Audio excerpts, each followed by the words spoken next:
sklearn, utils, class weight, compute class weight. Description. The compute class weight function in scikit-learn sklearn calculates class weights based on a distribution of classes in the input data.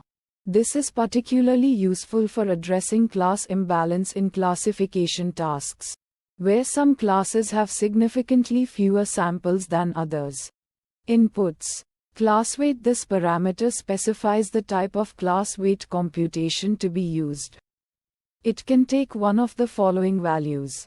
Balanced. This assigns weights inversely proportional to class frequencies in the input data. It's commonly used to counter class imbalance. Balanced subsample. Similar to balanced, but weights are adjusted by the proportion of the smallest class in the training set. A dictionary with keys as class labels and values as corresponding weights. This allows for manual specification of class weights.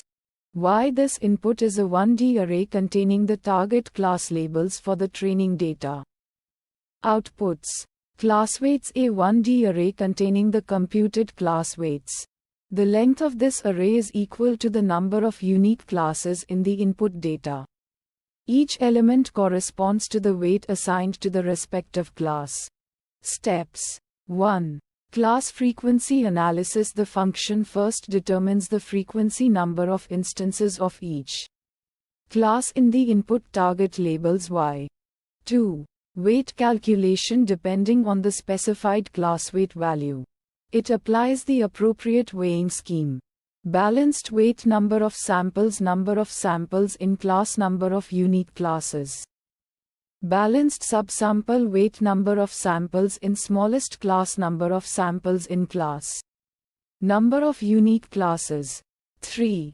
Weight assignment. The calculated weights are assigned to each class, representing the relative importance of that class in the learning process. Metrics. Accuracy. The accuracy of the model, which is a measure of how many predictions are correct. Precision. The precision of the model, which is a measure of how many of the positive predictions are actually correct. Recall. The recall of the model, which is a measure of how many of the actual positive cases are correctly predicted. F1 score. The F1 score of the model, which is a harmonic mean of precision and recall. Visualization plots. Confusion matrix. A confusion matrix can be used to visualize the performance of the model, showing the number of true positives, true negatives, false positives, and false negatives. Receiver operating characteristic. ROC curve. An ROC curve plots the true positive rate against the false positive rate for different classification thresholds. Precision recall curve. A precision recall curve plots precision against recall for different classification thresholds. Fine-tune parameters. Class weight. This parameter allows you to specify the desired weighing scheme for class imbalance. Fine-tuning this parameter by experimenting with different options can improve model performance. Uncertainty methods. Confidence intervals. By calculating confidence intervals for model predictions, you can quantify the uncertainty associated with those predictions. Bayesian methods. Bayesian methods can be used to incorporate prior knowledge about a distribution of classes and provide a more nuanced estimate of uncertainty. Challenges and fixes. Challenge 1. Overfitting. If the class weights are not carefully chosen, the model might overfit to the majority class, leading to poor performance on minority classes. Sample use case that resulted in challenge 1. Training a classifier on a dataset with a large class imbalance. The classifier learns to predict the majority class accurately, but performs poorly on the minority class. Fixes to challenge 1. Use the balanced or balanced subsample weighing schemes to give more weight to the minority class.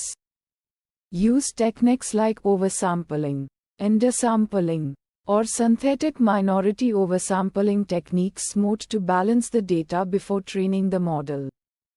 Challenge 2. Unrealistic weights in some cases. Assigning weights based on class frequencies might not be the optimal approach, especially if the data is noisy or if there are underlying relationships between classes. Sample use case that resulted in challenge 2: training a classifier on a dataset where the majority class contains a high number of mislabeled instances. Fixes to challenge 2. Carefully analyze the data and consider domain expertise to determine the appropriate weighing scheme. Experiment with different weighing schemes to find the one that works best for the specific dataset. Use techniques like data cleaning and outlier detection to improve the quality of the data before applying class weighing.